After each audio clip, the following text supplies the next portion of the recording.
योद्धा पैदा होते हैं। उनके यहां हर एक आदमी योद्धा हो सकता है।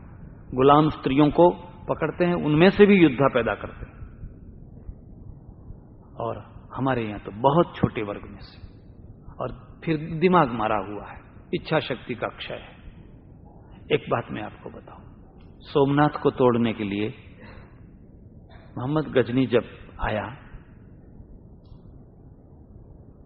तो गजनी से वो निकला, सारी नदियों को पार किया, 1,15,000 आदमी को लेकर के निकला। इसमें 1,00,000 लड़ने वाले और 15,000 जो हैं वो तंबू लगाने वाले, रसोई बनाने वाले, ऐसे ऐसे सब सेवा करने वाले।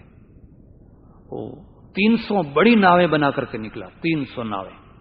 सोचिए उसमें कितनी इच्छा शक्ति होगी। नक्शे के ऊपर देखिए, कहां काबुल, कहां गजनी, और गजनी तो छोटी रियासत है, पूरा अफगानिस्तान नहीं, गजनी। सतलज, चिनाब, रावी, सिंधु, ये सब नदियों को पार करना, 1,15,000 आदमियों को पार कराना, उनके घोड़े, हाथी, शस्त्र, अस्त्र, ये सब चीजों को पार कराना, तंबू, और 1,15,000 आदमी को 1,000 बरस के पहले दोनों टाइम भोजन खिलाना, उनकी आवश्यकताओं को पूरा करना, ये कितना बड़ा काम है। लेकिन वो 16वीं बार आया, 16वीं बार वो आकर के आते आते मुल्तान में पहुंचा। तब कराची नहीं थी, और सिंध का, पंजाब का उस समय का सबसे बड़े से बड़ा शहर मुल्तान था। मुल्तान को घेर लिया, 4 घंटे में मुल्तान को जीत लिया, 4 घंटे, और सारे मुल्तान को लूटा। 400 मण सोना, 400 मण सोना, और कितनी चांदी और कितना जवेरात, सब लूट करके इकट्ठा किया, और गुलाम स्त्रियों को, पुरुषों को, सबको गुलाम बनाया। और ये जो चांदी और सोना, उसमें से उसने 20,000 ऊंट खरीदे चारों तरफ से, 20,000।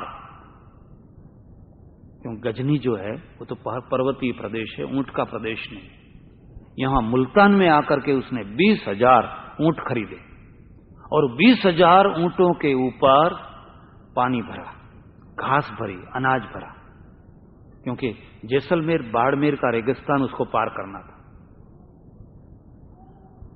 किसी ने कहा 10 दिन लगेंगे, तो उसने 12 दिन का सारा अनाज इकट्ठा किया, 20,000 ऊंटों के ऊपर। उसकी इच्छा को देखिए, उसकी महत्वाकांक्षा को देखिए। जिस जमीन पर वो कभी आया नहीं है, जिसका भौगोलिक ज्ञान नहीं है, लेकिन उसने सुना है एक सोमनाथ, एक महादेव है बहुत बड़ा, वहां बहुत पैसा है, बस जाना है वहां। तो वो लेकर के निकला। 8वें दिन वो अजमेर पहुंचा। मुल्तान से रेगिस्तान में उसने सारी सेना को डाली। 8वें दिन, 10 दिन की जगह पर 8वें दिन वो अजमेर पहुंचा। अजमेर को लूट लिया।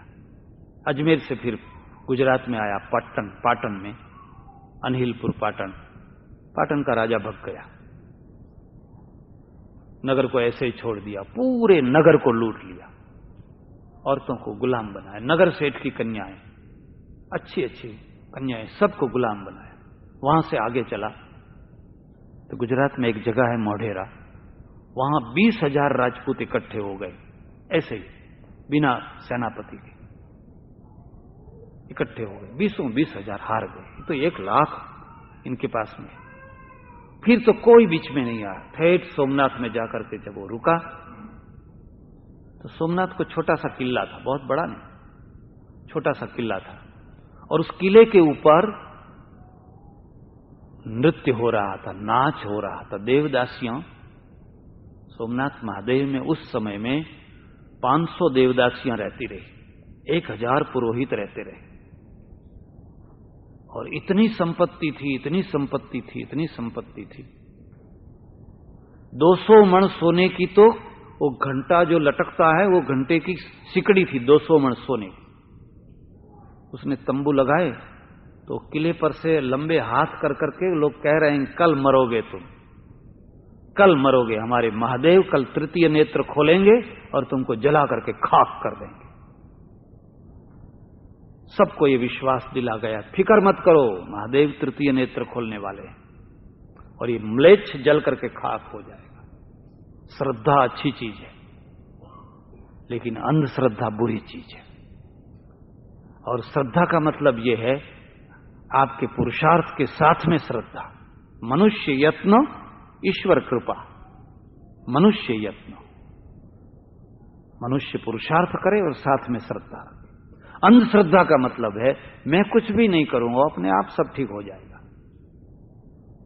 फिर दूसरे दिन क्या हुआ हो तो कहने जैसी बात नहीं।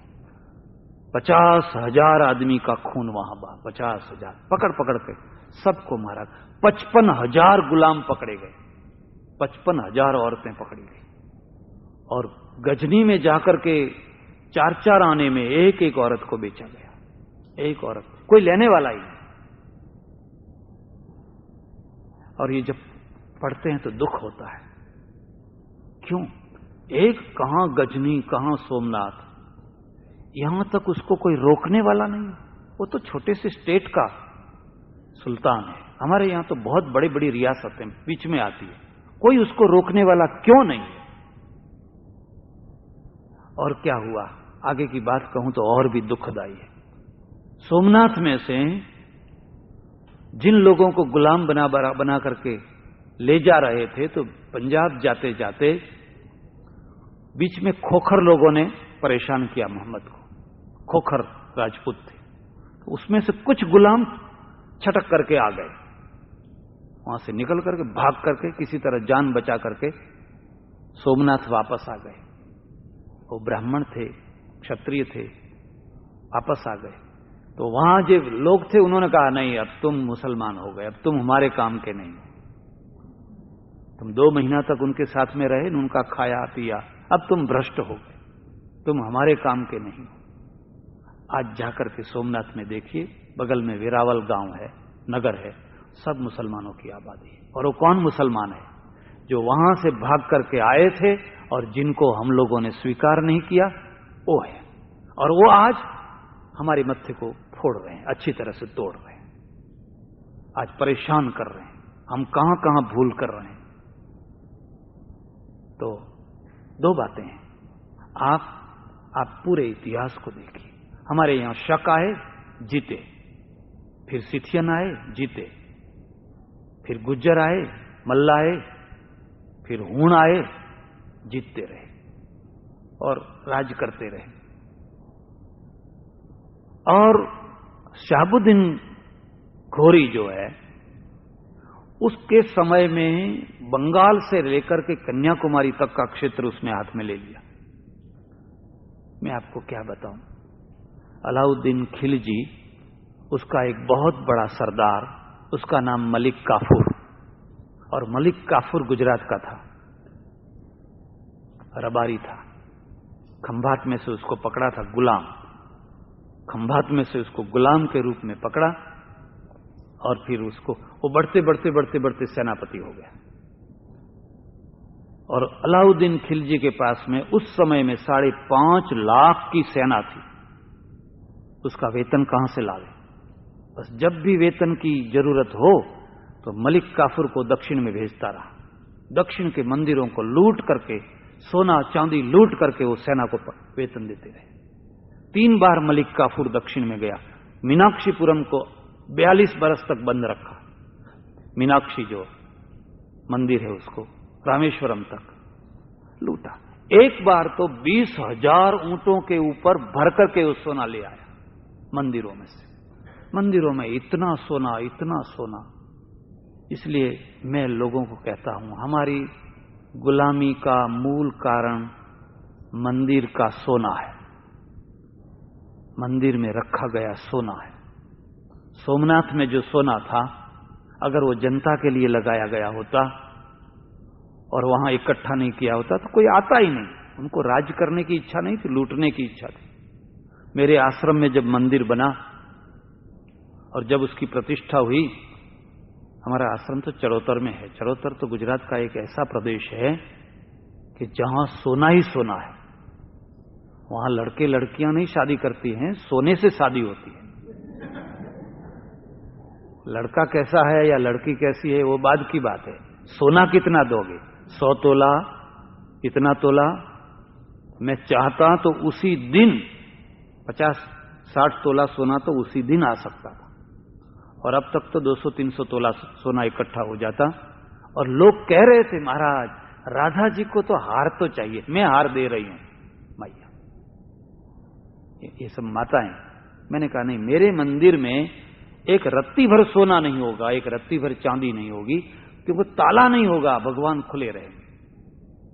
आज भी वही हालत है, और मैं बहुत शांति का अनुभव करता हूं। सोचिए कि मेरे मंदिर में 300 तोला सोना इकट्ठा मैं करता, और यहां आता तो मेरा आधा दिमाग वहीं रहता, मेरा आधा दिमाग तो वहीं रहता कि पुजारी ने ताला बंद किया होगा कि नहीं किया होगा, फलाना किया होगा कि नहीं किया होगा। और भगवान तो बड़े अच्छे लगते हैं, फिर भी बिना सोने के भी बड़े अच्छे लगते हैं। ये तो हमारा मोह है। मलिक काफूर 3 बार 20-20 हजार ऊंटों के ऊपर सोना चांदी भर भर करके मंदिरों को लूट लूट करके ये सेना का वेतन देता रहा, और उसी वेतन के बल पर हम बंगाल तक वो लोग राज करते रहे। और उस समय उनकी आबादी कितनी थी? 0.5%, आधा प्रतिशत। कहीं देखा आपने? 0.5% लोग 99.99% लोगों के ऊपर राज करे, और राज भी कैसा करे? कीड़े मकोड़ों की तरह छूत करके, कुचल करके राज करे। बहुत से लोग कहते हैं अरे फिर भी हम बचे हैं, फिर भी हम बचे हैं। मैं उनको कहता हूं, देखो बरसों से डीडीटी छांटी जाती है, फिर भी चींटियां बची है। आज भी चींटियां बची है, बरसों से उनके ऊपर कितनी डीडीटी छांटी गई है, चींटियों का नाश नहीं हुआ है। आज भी उनको जूते के नीचे, एड़ी के नीचे कुचला जाता है। हर रोज 100, 200, 500, 1000 मरती है, होती है, बची है। बचना महत्व की बात नहीं है, बचे रहना ये कोई महत्व की बात नहीं है। आपका ऐतिहासिक रूप क्या है? आपका राजकीय रूप क्या है? देखो एक मधुमक्खी है,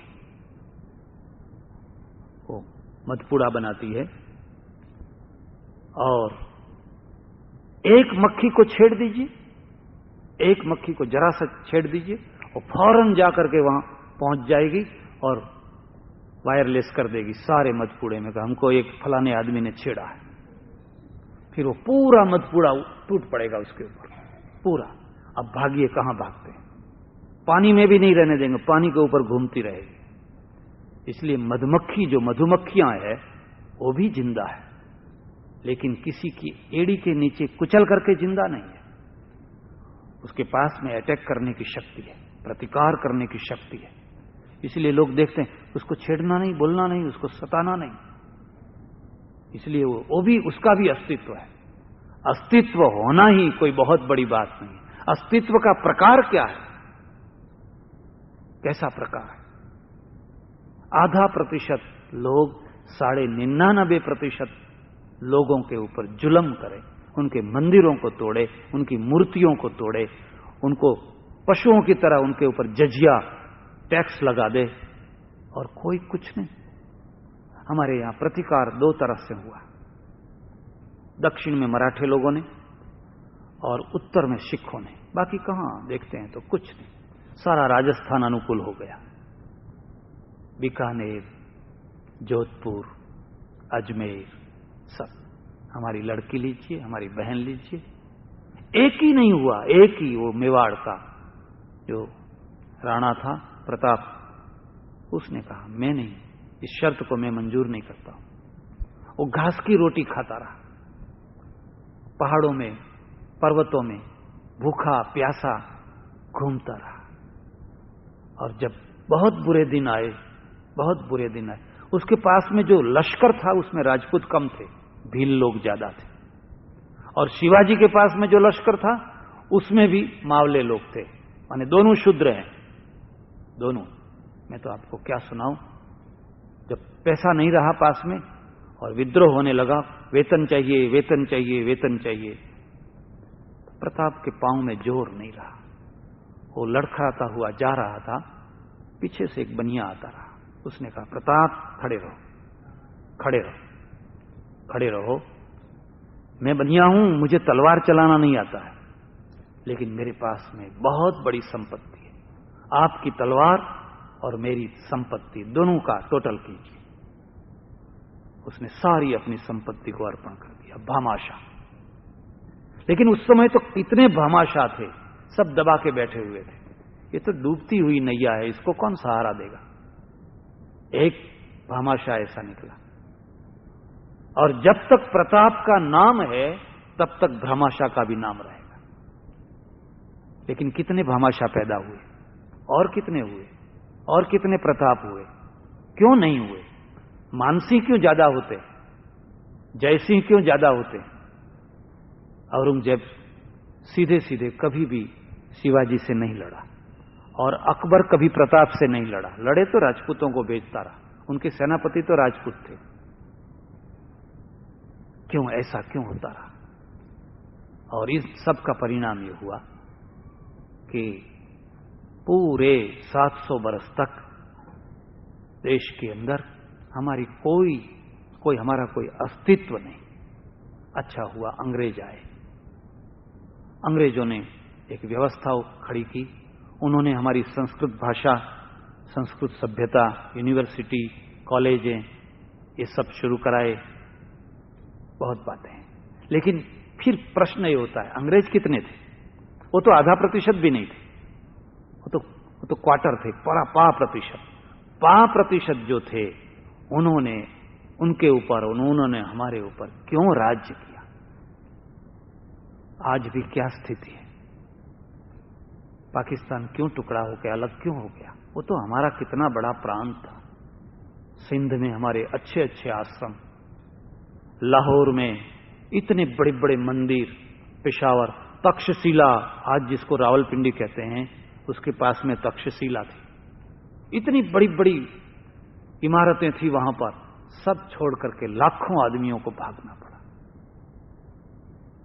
घर बार को छोड़ करके, पत्नियों को, बच्चों को छोड़ करके, उसमें से कुछ सबक लेना है, उसमें से कुछ सीखना है।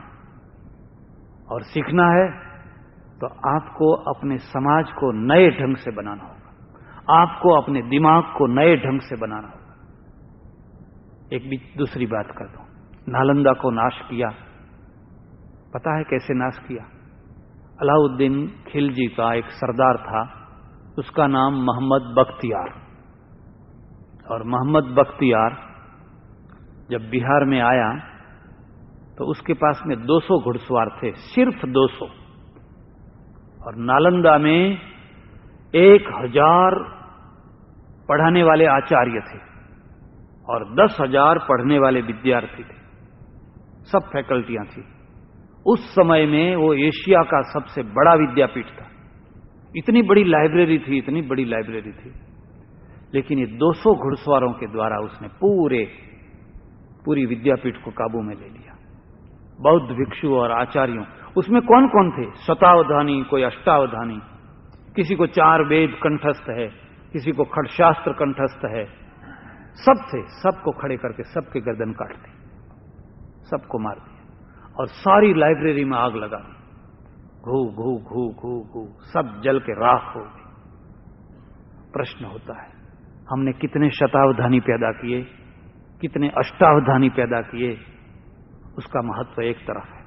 लेकिन अपनी लाइब्रेरी को रक्षा करने वाले 10 आदमी क्यों पैदा नहीं किए। वो तो 200 आदमी है, यहां तो 1000 तो आचार्य, 10,000 तो विद्यार्थी हैं, 11,000 है। इनको तलवार पकड़ना नहीं आती है, तलवार पकड़ना नहीं आती। और हमने कभी भी प्रजा को तलवार पकड़ना सिखाया नहीं। कलम तो अब पकड़ने लगे हैं, कलम भी किसको पकड़ने आती थी। और आज भी ये स्थिति है। हिंदू पैसा कमा सकता है, अमेरिका में आता है, मोटेल बनाता है, पैसा कमा सकता है। आप दुनिया भर में कहीं भी जाइए, चाहे फिजी में जाइए, चाहे वेस्ट इंडीज टापुओं में जाइए, बड़ी सरलता से वो पैसा कमा सकता है। लेकिन कोई आकर के एक चाकू दिखाता है तो चाबी दे देता है, ले लीजिए, हमको छोड़ दीजिए, हमको छोड़ दीजिए, जितना चाहिए, जैसा चाहिए उतना ले जाइए। अरे वो भी आदमी है, वो भी आदमी है, आप भी आदमी है। क्यों? क्योंकि पीढ़ी दर पीढ़ी कभी किसी को शस्त्र पकड़ना सिखाया ही नहीं, बल्कि शस्त्रों की एलर्जी है। मैं पूछता हूं कि आप कहीं कभी पूछता हूं, आपके घर में कोई हथियार रखते हैं? कि ना महाराज, हथियार को क्या करना है। मैं गुजरात में घुमा करता हूं, प्रवचन किया करता हूं, और गुजरात की जो मुख्य जाति है ना, वो पटेल कौम है। बहुत बहुत बाहोश कौम है, बड़ी हिम्मत वाली, बड़ी साहसी कौम है, लेकिन हिफाजत नहीं, ये नहीं। तो मैं लोगों को समझाता हूं कि भाई देखो, अब तुम्हारी हिफाजत तुम्हें खुद करनी पड़ेगी, पुलिस नहीं करेगी, लूट ले जाएंगे घर में घुस करके। तब हमारे एक परिचित पटेल थे, उन्होंने बंदूक, ब्रिज लोडिंग बंदूक जो है वो खरीदी और रखा, लाइसेंस लिया, रखी। फिर 4-5 बरस के बाद में उनके गांव में मैं गया, तो मैंने सुना कि इस गांव के ऊपर रात को डाकू लोग आए थे, 10-15 डाकू, और गांव को लूट ले गए थे। वो भी आए। मैंने कहा, मैंने सुना है रात के समय में डाकू आए थे और सारे गांव को लूटा था। कहते हाँ महाराज, वो तो अच्छा समझिए कि भगवान ने मुझे बुद्धि दी, सद्बुद्धि दी, तो झट से दौड़ करके मैंने वो बंदूक थी ने वो घास में छुपा दी, नहीं तो वो भी ले जाते। तो मैंने उसको कहा, घास में छुपाने के लिए तुमने रखी? तो वो कहता है, भगवान ने मुझे सद्बुद्धि दी, मैंने जल्दी से घास में जाकर के उसको छुपा दी। मुझे निराशा नहीं होती, क्योंकि तो पहली पीढ़ी है, पहली पीढ़ी तो ऐसा ही करेगी, चाहे घास में छिपाता है तो छिपाने दीजिए। अब जो उसके लड़के होंगे, दूसरी पीढ़ी होगी, वो घास में नहीं छिपाएगा, उसका दोष नहीं है। उसको बंदूक दी कब, किसने दी? प्रतिबंध था, तुम क्षत्रिय नहीं हो, तुम शस्त्र नहीं पकड़ सकते हो, तुम फलाना नहीं कर सकते। अभी मैं लंदन से आ रहा था, लंदन में तो एक सज्जन ने यही चर्चा की, पटेल थे, पढ़े लिखे थे। उन्होंने कहा कि हमारी जो वर्ण व्यवस्था है वो तो बहुत अच्छी है। मैंने कहा ठीक है, मैं सिर्फ आपको एक प्रश्न पूछता हूं, आप पटेल हैं, हाँ, आपकी कम्युनिटी में आज तक कितने सेनापति हुए, कितने राजा हुए, कितने संस्कृत के बड़े भारी साक्षर हुए, कोई संस्कृत का विद्वान हुआ, और कितने नगरपति हुए, कितने नगर से? 50 बरस को छोड़ दीजिए, ये आखिर के जो 50 बरस है इसको छोड़ दीजिए, मैं उसके पहले पूछता हूं, बताओ कोई नगर सेठ हुआ? आज क्यों होते हैं? आज सारे गुजरात का जो व्यापार है वो पटेलों के हाथ में। पटेल वकील है, पटेल डॉक्टर है, पटेल बैरिस्टर है, पटेल इंजीनियर है, पटेल राजनेता है, पटेल आर्किटेक्ट है, पटेल साहित्यकार है, पटेल क्या नहीं, ऑलराउंडर हो गए। लेकिन 50 बरस, सिर्फ 50 बरस, 50 बरस के पहले जाकर के देखो, कुछ नहीं। जो कम्युनिटी सिर्फ 50 बरस में इतना बड़ा अपना रूप दिखा सकती है, अगर उसको 500 बरस मिले होते, अगर उसको 1000 बरस मिले होते, तो आज वो क्या होती? आप बताओ, इनमें से आप कोई भी हुआ कुछ? क्यों नहीं हुआ? इसलिए नहीं हुआ कि हमारे यहां ये व्यवस्था थी, तुम पढ़ नहीं सकते हो, तुम शस्त्र नहीं रख सकते हो, तुम घोड़े पर नहीं बैठ सकते हो। आप में से जो बुढ़े लोग होंगे उनको पूछिए, मुझे तो पता है, हमारे गांव में कोई क्षत्रिय के अलावा कोई जो छोटी जाति का आदमी है वो घोड़े पर बैठ के नहीं चल सकता। कुछ लोगों को तो जूते भी हाथ में ले लेने पड़े, जूते पहनकर भी नहीं चल सकते, और औरतें तो जूता पहन ही नहीं सकती, छाता भी नहीं लगा सकती। और इसमें से कौन सा आदमी पैदा होगा? मरा हुआ आदमी, जिसका स्वमान नहीं है। और ऐसी प्रजा करोड़ों की तादाद में हो तो अभी उससे कुछ होने वाला नहीं। थोड़ी सी प्रजा हो, लेकिन जो हो वो पूरी बहादुर हो। एक कैलकुलेशन है, मैंने किसी मैगजीन में पढ़ा था, एक कैलकुलेशन, उसने लिखा है 100 गुरखे में से 90 गुरखों को आप सैनिक बना सकते हैं। 100 सिख में से 65 सिखों को आप सैनिक बना सकते हैं। 100 मुसलमानों में से 55 मुसलमानों को आप सैनिक बना सकते हैं, 100 हिंदुओं में से 8 आदमी को सैनिक बना सकते हैं। और वो भी गुजराती कितने बनते वो तो मेरे को पता नहीं। जब इकट्ठे होते हैं तो कढ़ी और खिचड़ी, कढ़ी और खिचड़ी, कढ़ी और खिचड़ी। क्या खाएंगे? खिचड़ी और कढ़ी, खिचड़ी और कढ़ी, खिचड़ी और कढ़ी। मैं 5 बरस पहले यूरोप घूमने गया था, तो साथ में 2-3 पटेल थे। तो हम लोग पेरिस आए, तो पेरिस से उसने फोन किया अपने घर में, हम लोग आ रहे हैं। अपनी पत्नी को फोन किया, हम लोग आ रहे हैं। मैंने कहा ठीक, देखो खिचड़ी कढ़ी बना करके रखना, खिचड़ी। अरे मैंने कहा क्या बात है खिचड़ी कढ़ी? कि नहीं महाराज, बहुत दिन से खिचड़ी कढ़ी नहीं खाई है, खिचड़ी कढ़ी बना करके रखना। प्रजा को अगर ऐतिहासिक बनाना है,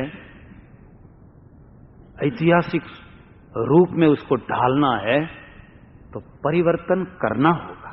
और वो परिवर्तन क्या करना होगा? हरेक आदमी शस्त्रधारी हो सकता है, हरेक आदमी कलमधारी हो सकता है, हरेक आदमी मैकेनिक हो सकता है। जैसे सिख लोग, हरेक आदमी स्क्रू ड्राइवर चला सकता है, हरेक आदमी व्यापारी हो सकता है, हरेक आदमी राजनेता हो सकता है। ये बंटवारा बंद करो। इस बंटवारे से कोई फायदा नहीं हुआ, नुकसान ही नुकसान हुआ है। और इस दिमाग को मारने वाली बातों को मत सुनो। मर जाना है, कल मर, मैं कहता हूं आज ही मर जाओ ने, कल ही मर जाना है। रोज यही बातें सुनाते हो, मर जाना है, कल मर जाना है। तो मैं कहता हूं आज ही मर जाओ। क्यों लोगों को मार रहे हो? मरने के बाद तो सारी दुनिया मरती है, लेकिन यहां तो जिंदे लोगों को मारा जाता है। इनमें एक जोश पैदा कीजिए, इनमें एक होश पैदा कीजिए। मैं जीऊंगा, अपने देश के लिए कुछ करके मरूंगा, अपने समाज के लिए, अपनी मानवता के लिए मैं कुछ करके मरूंगा। मरना तो है, तो फिर ऐसे थोड़े मरेंगे। हम कुछ नई खोज करके देंगे, कोई नई चीज देंगे, कुछ करेंगे। मैंने किसी को साधु नहीं बनाया मेरे आश्रम में, किसी लड़के को। जो भी आया मैंने कहा अगर तुम्हें अपने संसार के ऊपर वैराग्य है तो एयरफोर्स में दाखिल हो जाओ। ये रोटी मांग के खाने में क्या रखा है, जाने दो, सारी जिंदगी बर्बाद हो जाएगी। जाओ एयरफोर्स में दाखिल हो जाओ, और जब कोई अटैक आवे तो जाके दुश्मनों के ऊपर बम्बारमेंट करके जिंदा रहे तो आ जाना, नहीं तो तुम्हारा हम मेला लगाएंगे, शहीद हो जाओगे। जरूरत इस चीज की है अगर तुम्हें ऐतिहासिक प्रजा बनना है तो। और अगर ऐतिहासिक नहीं बनेंगे और फिर आध्यात्मिकता की बातें करेंगे कि हम तो साक्षात्कार किए हुए हैं, फलाने किए हुए हैं। साक्षात्कार वालों ने, योगियों ने, किसी ने बीच में आकर के किसी को रोका नहीं। 17 बार मोहम्मद गजनी भारत में आया, लेकिन कोई हिमालय का योगी आके सामने खड़ा नहीं हुआ, कोई गिरनार का योगी आके सामने खड़ा नहीं हुआ। कीड़े मकोड़ों की तरह रौंदते रहे, लेकिन किसी ने ये नहीं कहा कि हम तुमको जला देंगे। वो तो हमको जलाते हैं, जो पहले से जले हुए हैं उनको जलाते हैं। उनके सामने तो कोई नहीं होता, और उनका एक नाखून भी नहीं टूटा। राज करते रहे, जुल्म भी करते रहे, राज भी करते रहे, वर्षों तक राज किया। हमारे दिमाग में 2-3 चीजें ऐसी बिठाई गई है। पहली चीज तो हर एक छोटा मोटा हर काम ईश्वर की इच्छा के बिना हो नहीं सकता। इसका मतलब यह हुआ कि कोई किसी स्त्री को भगा ले जाता है, उसके ऊपर बलात्कार करता है, तो वो भी ईश्वर की इच्छा से करता है। गायें कटती है तो वो भी ईश्वर की इच्छा से कटती है। इतने बड़े निराश्रित हुए पाकिस्तान में से आए रोते, वो भी ईश्वर की इच्छा से ही हुआ होगा। बस एक ये चीज ला देते, ईश्वर की इच्छा के बिना कुछ हो नहीं सकता। ये सब कुछ ईश्वर की इच्छा से होता है, एक चीज। दूसरी चीज, अपने अपने नसीब में जो लिखा होता है वही होता है। अब दूसरा नसीब आया। यहां अमेरिका में जो आते हैं वो सुबह से शाम तक एप्पल जूस पीते हैं, ऑरेंज जूस पीते हैं, और भी वो द्राक्ष का जूस पीते हैं, फलाने जूस पीते हैं। और भारत में हम जब जाते हैं तो फिर ये जब जूस याद आते हैं तो वहां जूस तो नहीं मिलता है, पानी भी अच्छा नहीं मिलता है। चलो पानी तो ठीक मिले, ये भी नसीब की चीज है। इन्होंने कितना परिश्रम किया है, कितनी मेहनत, कितना तप किया है, तब ये जूस मिले। ये सारी हरियाली ऐसे नहीं हुई है, ये हरियाली को करते करने में पीढ़ियों की पीढ़ियां लगी हुई। मैंने अमेरिका का इतिहास पढ़ा है, और जब यहां एक किनारे पर आकर के ये रिफ्यूजीज होकर के आए थे, धर्म के मारे हुए, यहां केवल पत्थर ही पत्थर थे, रोटी खाने की नहीं थी, रहने को मकान नहीं था।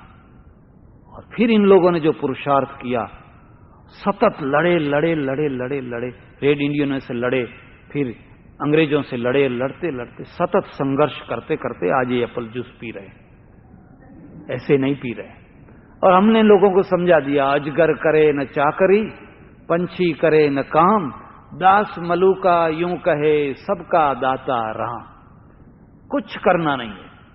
हमारे सन्यासियों को तो यही समझाया जाता है, तुम्हारा प्रारब्ध तुम्हें भोगना है।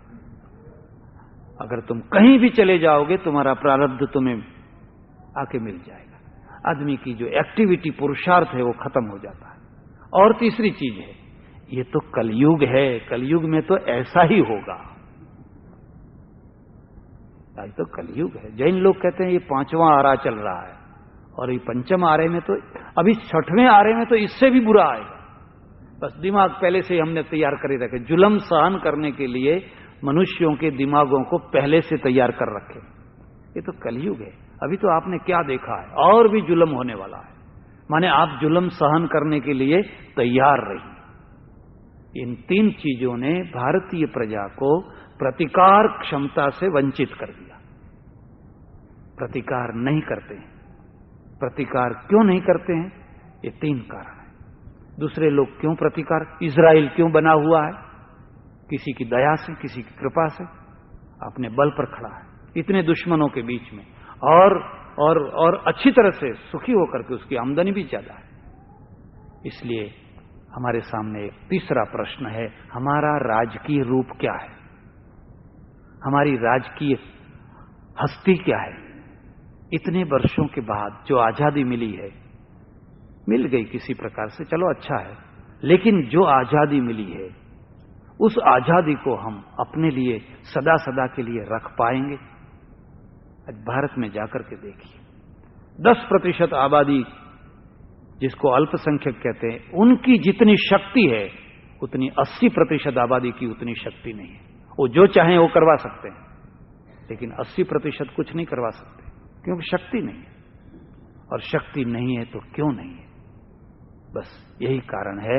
एक तो हमारा समाज टोटल नहीं है, हम संप्रदायों में बटे हैं, हम जातियों में, उपजातियों में, वर्णों में, भेद में बटे हैं, टोटल नहीं होता है।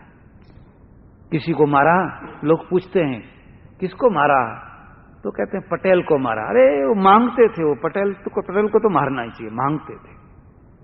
फिर दूसरे दिन पूछते हैं आज किसके ऊपर मार पड़ी, तो आज तो ब्राह्मण था ना उसके ऊपर। वो ब्राह्मण भी बहुत ऐसे थे, मारना, उनको मारना ही चाहिए। ब्राह्मण मरता है, पटेल मरता है, हिंदू नहीं मरता है। ये कोई नहीं कहता कि ये हिंदू है, ब्राह्मण भी हिंदू है, पटेल भी हिंदू है, और सब हिंदू है, ये कोई नहीं कहते। ये कहेंगे तो कब कहेंगे? जब ये जातिवाद, ये वर्णवाद और ये संप्रदाय, इन सब को हम धीरे धीरे धीरे धीरे हमारे में से दूर करके हम एक बन जाएंगे। और हमारे दिमाग में जो ये पलायनवाद है, भागने की जो प्रक्रिया है, भाग जाने की, इसकी जगह पर हम कुछ करेंगे। जिंदगी दी है भगवान ने, दिमाग दिया है, और दिमाग तो आपके पास में है। ये लोग भी कहते हैं दिमाग में आप कोई कम नहीं है, लेकिन दिमाग के लिए फील्ड चाहिए, एक प्लेटफॉर्म चाहिए। प्लेटफॉर्म बनाइए, वंश पूजा बंद करिए, गुण पूजा शुरू कर दीजिए। आप में कितने लोग पड़े हुए हैं, कितने नारलीकर हैं, कितने हरगोविंद खुराना है। यहां अमेरिका में कितनी अच्छी अच्छी पोस्टों पर भारतीय लोग हैं, जिनके हाथ के नीचे 200 अमेरिकन है, किसी के हाथ के नीचे 100 है, किसी के हाथ के नीचे 400 है। तो 400 अमेरिकन के ऊपर जो एक आदमी ऑफिसर बन के बैठा है, उसमें दिमाग होगा तब बैठा है। दिमाग आप में है। आपको एक प्लेटफॉर्म बनाना है, और वो प्लेटफॉर्म ऐसा बनाना है जिसमें एक तो आपकी कम्युनिटी एक हो जाए, एक समाज बने, और संप्रदाय का भेद समाप्त हो, और हमारे दिमाग में एक महत्वाकांक्षा हो, राष्ट्रीय महत्वाकांक्षा, व्यक्तिगत नहीं। मुझे कुछ नहीं चाहिए, मेरा जो कुछ होना सो हो, लेकिन मेरा देश, मेरा समाज, इस प्रकार। और अगर ये दो चीजें आप में आ जाती है तो आपका धर्म दुनिया के किसी धर्म से उतरता हुआ नहीं है। आप में तो बहुत कुछ है, लेकिन दो चीजों को हटा दी जाए तो बाकी क्या नहीं है। उपनिषदों में कितना ज्ञान भरा हुआ है, गीता में ज्ञान भरा हुआ है, आप में खुद में ज्ञान भरा हुआ है, लेकिन इन दो चीजों को दूर करें तो आपको, हमको, सबको शांति से सारे पूर्वग्रहों को छोड़ करके धार्मिक प्रश्नों को, सामाजिक प्रश्नों को और राजकीय प्रश्नों को उनकी वास्तविक भूमिका के ऊपर देखना है, सोचना है और उसका सही हल ढूंढना है। कहीं ऐसा होता है जहां 70-80 करोड़ की आबादी है, वो देश डरता है, और पाकिस्तान में तो 10-12 करोड़ की आबादी है, वो डराता है। कहीं ऐसा होता है पाकिस्तान आक्रमण करेगा तो क्या होगा? अरे उसको डरना चाहिए, तुमको क्यों डरना चाहिए? वो तो तुम्हारे 5वां हिस्सा है, जो 5वां हिस्सा है उसको डर होनी चाहिए, लेकिन हम डरते हैं। इतना बड़ा कलेवर लेकर के भी डरते। क्या कमजोरी है? जो कमजोरी है उसका ऑपरेशन करना ही पड़ेगा। तो मैं ज्यादा कुछ नहीं कहूंगा, आप सब बुद्धिमान हैं, समझदार हैं। जो आपके पास में है वो तो है ही है, उसकी रक्षा करनी है, और उसकी रक्षा करनी है तो जो कमजोरियां हैं उसको दूर करना ही पड़ेगा। यहां मैं आया, डिट्रॉइट में पहली बार आया, और हमारे अरुण भाई है, पुराने परिचित हैं, आप में से तो कोई भी शायद मेरा परिचित नहीं रहा। इन्होंने मुझे आग्रह करके बुलाया और मैं आया, और अच्छा हुआ कि यहां हिंदी में प्रवचन हुए। मैं तो सोचता रहा गुजराती में ही प्रवचन करना होगा, और मेरी भी इच्छा थी और लोगों की भी इच्छा थी, सुनने वाले ज्यादा गुजराती हैं, लेकिन पंड्या जी हैं, उन्होंने आग्रह किया नहीं, हिंदी में ही प्रवचन करना। थोड़े से हिंदी भाई आते हैं, वो भी थोड़े हैं, लेकिन उनको भी समझ में आवे इसलिए हिंदी में ही बोलना है। और मुझे थोड़ा संकोच हुआ कि मैं हिंदी ठीक ढंग से बोल पाऊंगा या नहीं बोल पाऊंगा, और मैं समझता हूं कि मैंने बहुत त्रुटियां की होगी, लेकिन आप लोग तो उदार हैं, मेरी त्रुटियों को आपने सहन किया होगा। आप जानते हैं कि मैं हिंदी भाषा भाषी नहीं हूं, फिर भी जैसे तैसे जो कुछ बन पड़ा वो मैंने अपने विचारों को रखा। और इनकी जो कैसेटें हुई है, इनका प्रचार कीजिए, लोग इस चीज को समझे। मैं अफीम पिला करके सुलाने के लिए नहीं आया हूं, हम सो जाएं, महान है, लेकिन जगाने के लिए जागो। आपके नीचे आग जल रही है, आग धधक रही है, अगर उसको नहीं बुझाया जाएगा, उसका कोई उपाय नहीं किया जाएगा, तो हमको जला डालेगी। तो ये हिंदी में जो कार्यक्रम हुआ, इसके लिए मुझे और भी ज्यादा आज खुशी हो रही है। चलो अच्छा ही हुआ। इसलिए मैं गुजराती समाज और ये भारतीय टेम्पल की कमेटी, पंड्या जी और उनके साथी जो हैं, उन सब का बहुत आभार मानता हूं। परमेश्वर से मैं फिर बारंबार प्रार्थना करता हूं, भगवान हमें सद्बुद्धि दो, हम अपने प्रश्नों को समझें और उनको हल करने की हमारे में शक्ति हो, ऐसी हमें शक्ति दो। आभार, धन्यवाद। हरिओम।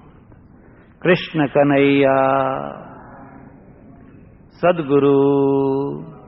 नमः पार्वती पते। हर हर महादेव। लक्ष्मी नारायण भगवान।